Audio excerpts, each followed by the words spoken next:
Hello guys, today I'm gonna show you my loadout and we're gonna discuss a bit. I'm also gonna try to give you some options if you want to change a bit stuff a bit around. You have to experiment with it and see what's the best for you, but I've been running this and it's been very successful.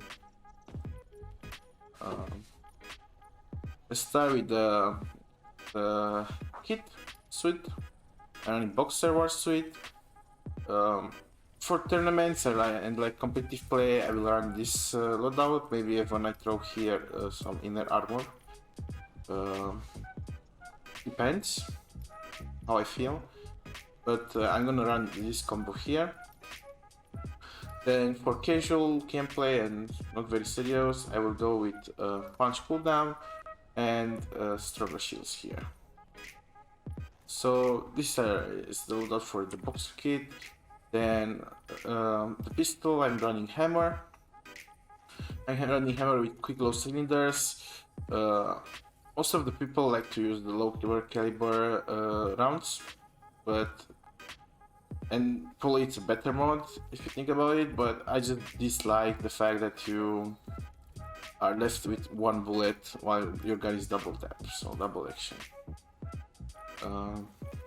Fires 2 bullets, so this is what I'm running, double action. The DPS isn't actually this, it's double that, and hold out for the ADS time, and that's it.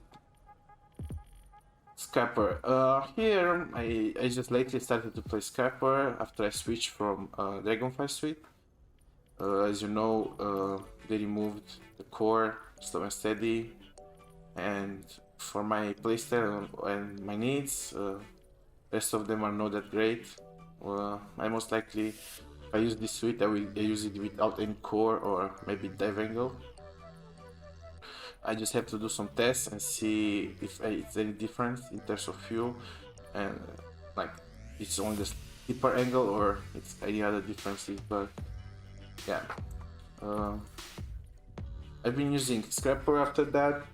It has a lot of spread, so the inner accuracy is very bad. But as you're a boxer kit, we are most of the time staying on the ground, so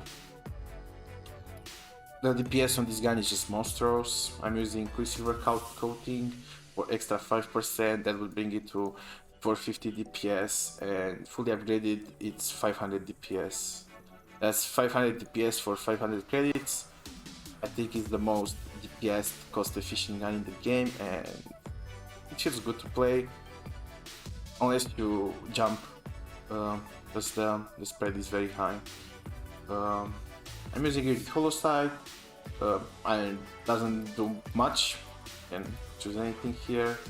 Heavy Slicer for the projectile speed, and Heavy Handle as the only option for the stability. In case you struggle with the Scrapper, there is another option, Asp. It has lower DPS, but it has a faster reload speed, and I think faster rate of fire too. So overall, the effective DPS is around the same. I'm using it with Mercury infused needles here again, so it has almost 400 DPS. Power ejector for the projectile speed, and Heavy Handle for the stability, or you can also use the ergonomic grip. Not much of a difference, it's just preference. I actually try it a bit with the ergo grip. So yeah, this is the second option you have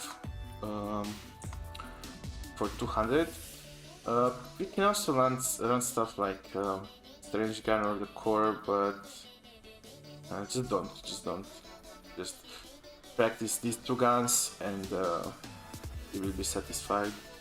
For the 500 credit gun option, like I'm using an SMG. I don't really buy Scrapper then buy Voltaic Brute. I don't really buy the 200 and the 500 gun in the same match. So the way I do it is that on the map 1, the map with the central station inside the mountain, that has like a roof, you know. I'm using the 200 credit gun because it's a smaller map and the fights are closer and you don't need extra projectile speed that Voltaic Brute gives you, so the range. And on the map 2 is also like a bigger map, more credit gain, more space to do minerals and get economy, so there I'm going for the Voltaic Brute most of the time. Voltaic Brute has a 400 DPS, it's not bad. The headshot multiplier is 150, which is the only, this happens only on the Brute as the SMG. Very good reload speed, projectile speed, everything. It's just an amazing gun. Low spread, and yeah, you can also add internal stabilizer. For even lower spread, you can bring it to 4.5, so amazing. I'm using magnetized batteries for the reload speed. I think it's the best choice. You can also maybe use the heavy battery if you like, but don't use this one, it's very bad. Then we have hollow sight. Please use the hollow sight, it's way better than the normal sight. Energy cycler or internal stabilizer. If you're like quick suit, you want to go with internal stabilizer, or if you jump a lot with your boxer. But as I'm not jumping that much, I'm going for energy cycler. And heavy stock here, it has a bit of recoil, it's not that hard to learn, but it's fine. I don't feel the need of the time to ADS anyways. You have Karma 1. Karma 1 is very overpowered. Right now it can one-shot people. I'm using here low caliber slabs. I changed it a bit, didn't change it on this account. Change it on a different account. After speaking with a friend that mains this gun. And here, movement speed. Okay, so the time to ADS doesn't really matter, it's not that much. This extra 13 movement speed is very nice. To try this, and lower caliber slab is for the projectile speed. Anyways, don't reload. That was his point, but I can agree with his point. You don't really reload during a fight. You are like taking 1 or 2 shots, then switching to your other gun, because the reload is high anyways. So this is the setup I'm using on the Karma 1. Very powerful. You have to learn to use this and take advantage. There we have the abilities. Protective Shell is not my main ability, it's just a secondary ability that I'm using when I want to evac and the evac is camped by multiple players, or I have a red zeal and I'm trying to evac with the red zeal and the evac is camped by multiple players. So if you use the ability, they can shoot you so you can't drop the zeal. And Serverless Mode is also a secondary ability. You buy this, drop your main ability for this, place the surveillance ward, and pick up your ability back. And this way you have a ward somewhere placed. I usually place it on an uplink or the central station or anywhere when I need to stay in a place for a longer time and have a ward. My main abilities are Stand Your Ground and Directional Warp. Directional Warp is the must-have ability for any playstyle in my opinion. It's both defensive and offensive in the same time. If you don't have this ability and somebody else has it, you can run from him or you can chase him. So you are forced into this ability. You can use it to get on high ground, to chase and to run away, basically. Then Stand Your Ground basically makes you have double your HP and shield, so double your hit points, very strong. You are very slow, you can't run, you can barely move,